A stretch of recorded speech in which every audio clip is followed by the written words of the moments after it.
ఎడారిలో సెలయేర్లు. ఏప్రిల్ 22వ తారీఖు. నేను నడుచు మార్గము ఆయనకు తెలియను. యోబు గ్రంథము 23వ అధ్యాయం 10వ వచనం. విశ్వాసి, ఎంత ఆదరణకరమైన హామీ ఇది! నువ్వు నడిచే దారి అది ఎంత అస్తవ్యస్తంగా, వంకర టింకరగా, అర్థం కాకుండా ఉన్నప్పటికీ, అది శ్రమలతో, కన్నీళ్లతో నిండిన దారైనప్పటికీ అది దేవునికి తెలుసు. అగ్నిగుండం వేడిమి 7 ఎక్కువ కావచ్చు, దేవుడు దాన్ని చల్లబరుస్తాడు. మన అడుగుల్ని సరిగ్గా వేయించే సర్వశక్తిమంతుడు మనకున్నాడు.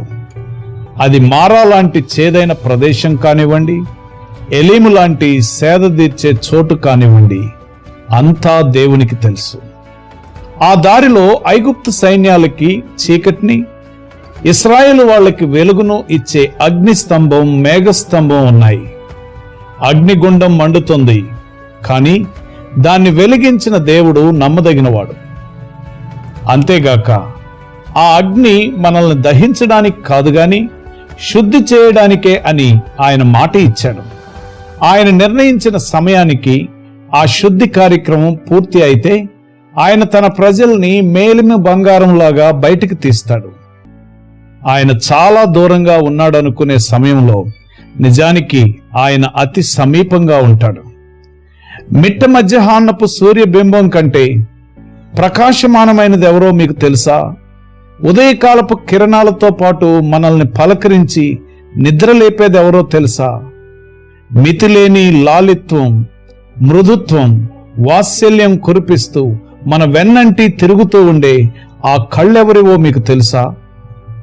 కష్టాలు ఎదురైనప్పుడు లోకానికి చెందిన మనుషులు ఏదేదో పదజాలాలను సృష్టించి ఇదంతా కర్మ అంటారు, అంతా ఆ పైవాడి లీల అంటారు, విధి వైపరీత్యం అంటారు.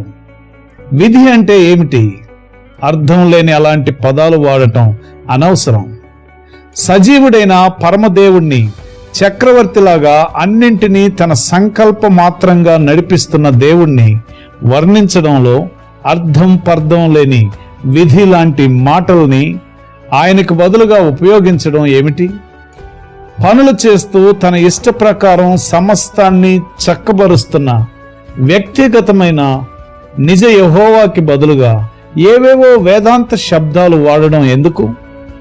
మహాశ్రమలు తనని చుట్టుకొని ఇహలోకపరంగా ఆశలన్నీ అడుగంటిన వేళ యోబు దృష్టి నేరుగా దేవునిపైనే పడింది. మనుషులెవరూ కాదు, దేవుడే అది తనకు చేశాడని నమ్మాడు. ఇలాంటి దృష్టి మనము కలిగి ఉంటే మనకి వచ్చిన శ్రమ ఎంత వేధిస్తున్నా అది మనల్ని బాధించలేదు కదా. యోబుకి షేబాయీల కత్తుల వెనక దేవుని హస్తమే కనబడింది. ఆకాశం నుండి పడిన పిడుగు వెనుక, తన కుమారుల ఇంటిని చుట్టుముట్టి నాశనం చేసిన సుడిగాలి వెనుక, సమస్తము పోయి నిశ్శబ్దం తప్ప ఏమీ మిగలని తన జీవితం వెనుక దేవుని హస్తాన్నే చూశాడు. యెహోవా ఇచ్చెను, యెహోవా తీసుకొని పోయెను. యెహోవా నామమునకు స్తుతి కలుగునుగాక.